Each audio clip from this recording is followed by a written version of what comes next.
Orang yang takut mati itu sudah mati sebelum mati. Makanya jangan pernah takut mati. Kematian itu bukan urusan kita. Kita tidak dilibatkan oleh Tuhan untuk menentukan cara mati kita. Dan kita tidak akan dikasih tahu oleh Tuhan di negeri mana kita akan mati. Wahai kekasih, sampaikan suara ini. Tangis rindu ingin seperti dirimu. Tapi di sini yang ingin saya sampaikan ada beberapa faktor-faktor yang mendorong kita berusaha itu. Kira-kira tujuannya apa sih, untuk apa sih?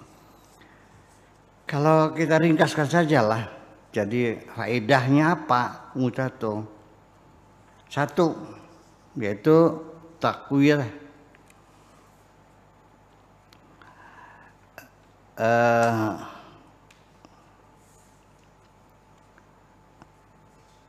memperkuat hubungan dengan Tuhan, mendekatkan diri dengan Tuhan. Itu nomor satu. Itu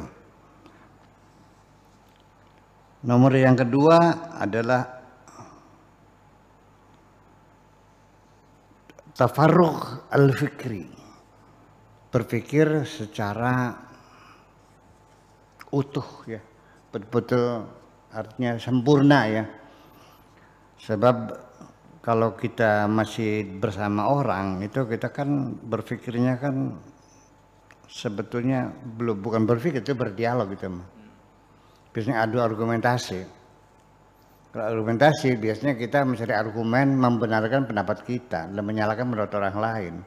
Tapi kalau tafakur itu artinya ya memikirkan apa saja, alladzina yadhkurunallaha qiyaman wa qu'udan wa 'ala junubihim wa yatafakkaruna fi khalqis samawati wal ard. Saya setiap hari, setiap minggu ada khalwatnya di rumah.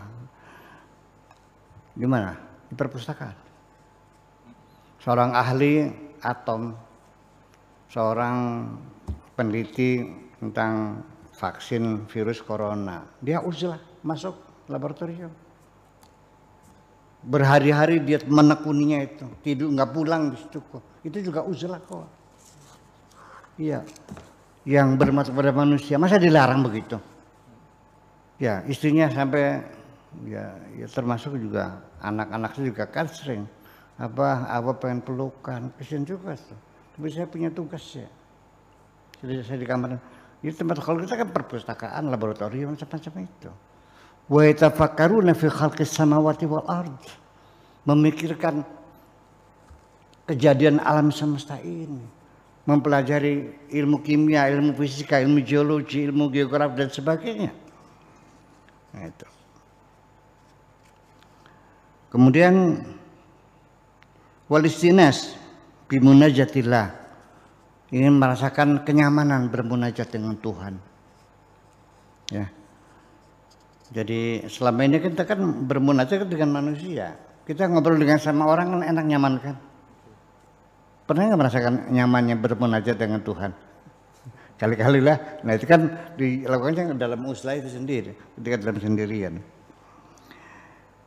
Ini ada satu pesan dari Uwais Al-Qarni. Uwais Al-Qarni itu seorang sahabat ya pada zaman Nabi. Saya awali dulu supaya nyambung ceritanya. Jadi Kanjeng Nabi Muhammad itu pernah pesan kepada Sayyidina Abu Bakar dan Sayyidina Umar. Nanti kamu kalau ketemu sama orang yang namanya Uwais Al-Qarni, minta doa sama dia. Supaya dosa-dosamu diampuni oleh Allah. Ya mungkin Abu Bakar dan Umar kan merasa kaget. Apakah ada orang yang lebih dekat dengan Rasul selain saya? Kok ada yang lebih hebat lagi? Iya. Di mana tinggalnya Rasulullah? Ya cari aja sendiri gitu. Jadi akhirnya dicari kemana-mana gak ketemu.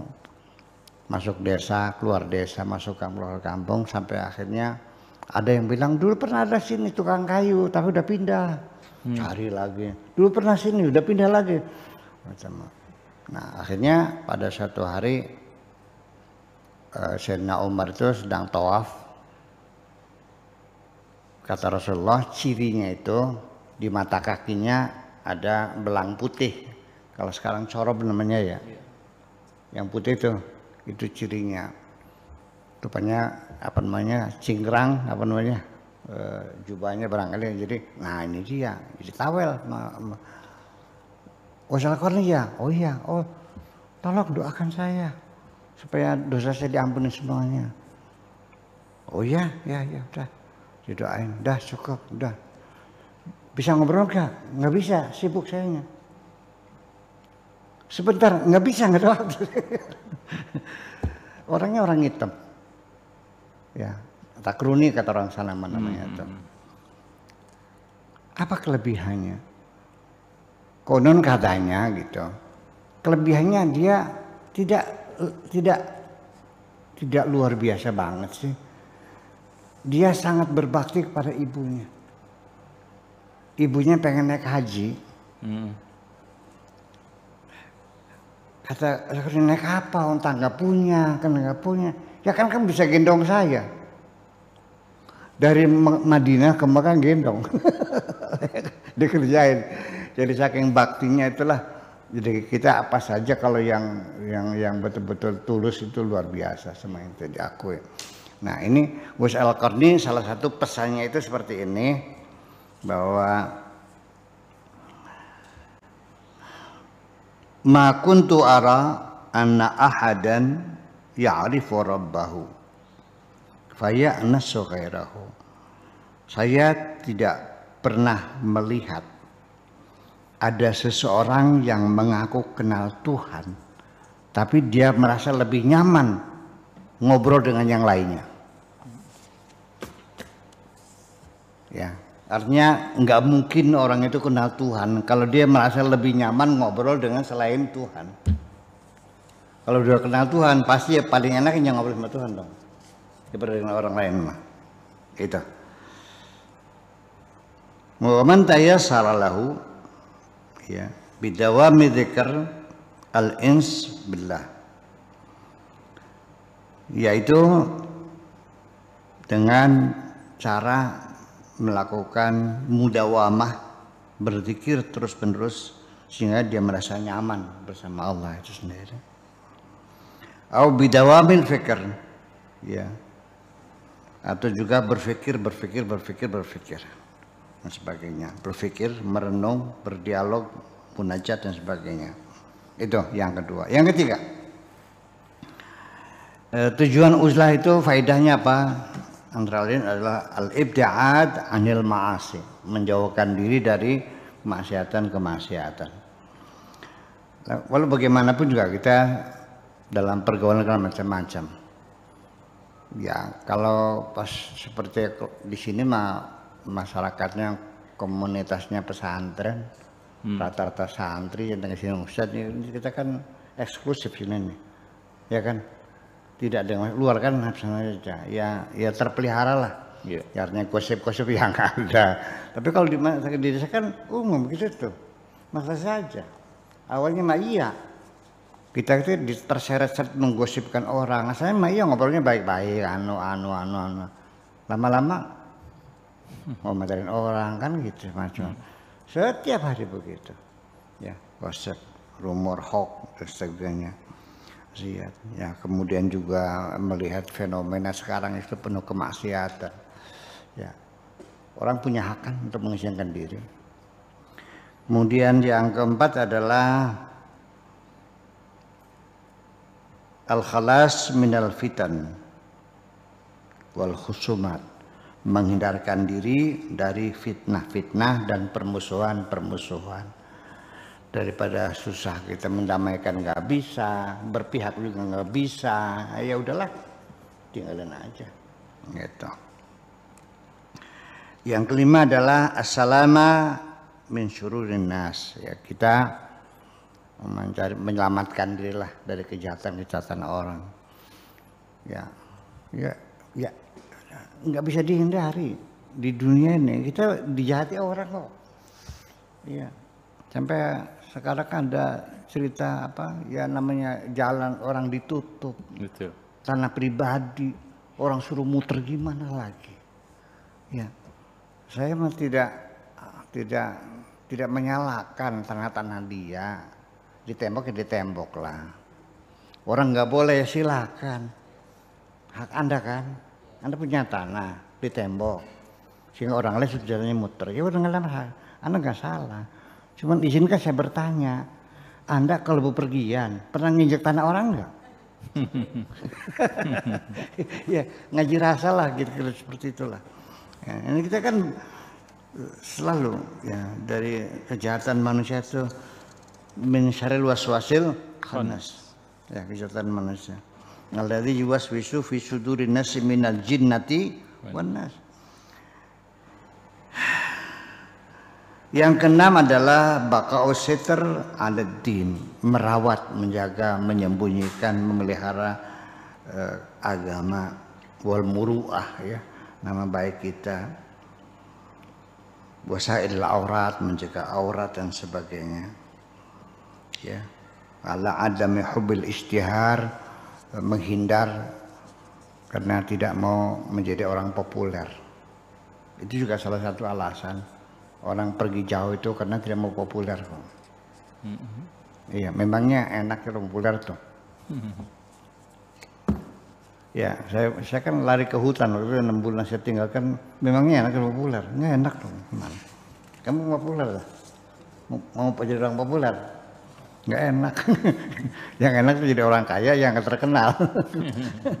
Gitu. Nah, kemudian ada beberapa petunjuk untuk orang yang beruzlah ini ya, pembekalan lah artinya standarisasinya. Pertama adalah ketika dia uzlah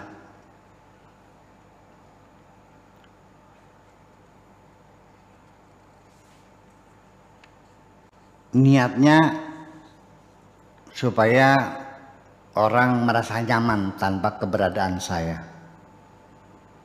supaya orang terhindar dari kejahatan saya. Barangkali ada orang terganggu, ya udah saya pindah aja lah. Awas, jangan sampai wala yaqsudu salamatahu min syarril khalqi. Jangan motifnya engkau menghindari dari kejahatan orang, berarti Anda menganggap orang lain jahat, Anda yang baik. Ya, niatnya ya itulah, memberi nyaman pada orang lain, barangkali enggak nyaman ada saya. Kemudian wa ayyakuna khalian min jami'il iradat illa ridallah. Dari tujuan khalat ini ya semata-mata mendekatkan diri kepada Tuhan. Jangan dibarengi dengan tujuan-tujuan lain, pengen kaya, pengen punya suami, punya istri, pengen bayar utang, pengen jadi pegawai negeri. Nah itu mah namanya bukan khalat, ya berdoa aja itu mah. Ya itu mendengar doa saja, itu silahkan. Khalat tujuannya ya untuk pengen mendekatkan diri, untuk mendekatkan spiritual kita. Itu jadi beda nanti doa ya, terus doa aja silakan ya Allah, mau kaya ya rezeki lancar ya tinggal baca ya rozak ya rozak ya rozak, pengen dapat pangkat ya wahab ya wahab ya wahab, udah aja enak juga pakai asmaul husna gampang. Ya nggak usah panjang-panjang. Nah itu jadi artinya bahwa tetapi nyatanya selama ini kita ini kan banyak orang-orang yang khalwat kan juga tetap punya tujuan juga kan. Iya. Ya udahlah kita akomodir aja. Iya kan, ambil khalwat sana puasa 40 hari. Ya alhamdulillah banyak yang dikabul lah mungkin. Tapi nantinya ya isinya doa biasa namanya kan gitu. Kalau khalwat itu lebih murni pada pendekatan diri, peningkatan spiritual sebetulnya. Gitu. Kemudian yang kedua yaitu